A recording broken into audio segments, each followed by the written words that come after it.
Letting go of someone you cared about deeply is never easy. Whether it was a breakup, unrequited love, or simply growing apart, the pain can feel overwhelming. But healing is possible.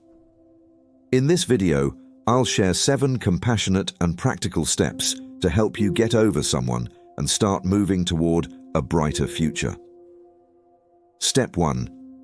Acknowledge your feelings. The first step to healing is acknowledging how you feel. Don't suppress your emotions or pretend you're okay if you're not. It's natural to feel sad, angry, or confused after losing someone. Allow yourself to grieve. It's a part of the healing process.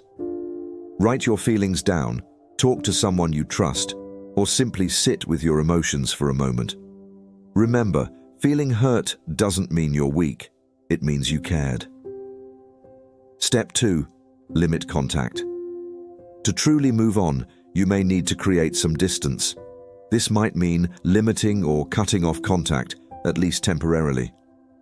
Avoid checking their social media, texting them, or keeping reminders of them close. It's not about being spiteful, it's about giving yourself the space to heal without reopening old wounds. Step 3. Focus on yourself. Now is the time to reconnect with yourself. What are the things that bring you joy? What goals have you put aside? Use this time to rediscover your passions, try something new, or simply take care of yourself.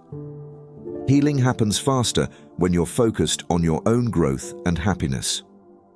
Step 4. Avoid over-romanticizing the past.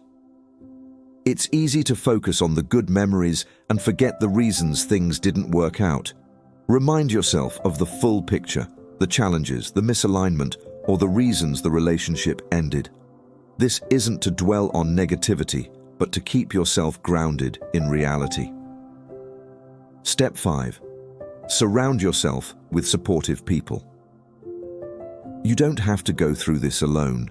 Lean on the people who love and care for you. Spend time with friends and family who uplift you, and don't hesitate to share how you're feeling. If you're struggling deeply, seeking help from a therapist or counselor can also be incredibly healing. Step 6. Set healthy boundaries. If the person you're trying to move on from is still in your life, it's important to set boundaries. Be clear about what you need to heal, whether it's less contact, avoiding certain topics, or taking a break from seeing them altogether. Healthy boundaries aren't about pushing people away. They're about protecting your peace. Step 7. Believe in a brighter future. Most importantly, remember that this pain is temporary. Letting go of someone doesn't mean you'll never find happiness or love again. It's a step toward finding what's truly meant for you. Each day, the weight will feel lighter and you'll grow stronger. Trust that better days are ahead. Getting over someone takes time, but it's a journey worth taking. Be patient with yourself, surround yourself with positivity, and keep moving forward. You are more resilient than you think, and healing is just around the corner. If this video helped, don't forget to like, share, and subscribe for more tips on navigating life and love.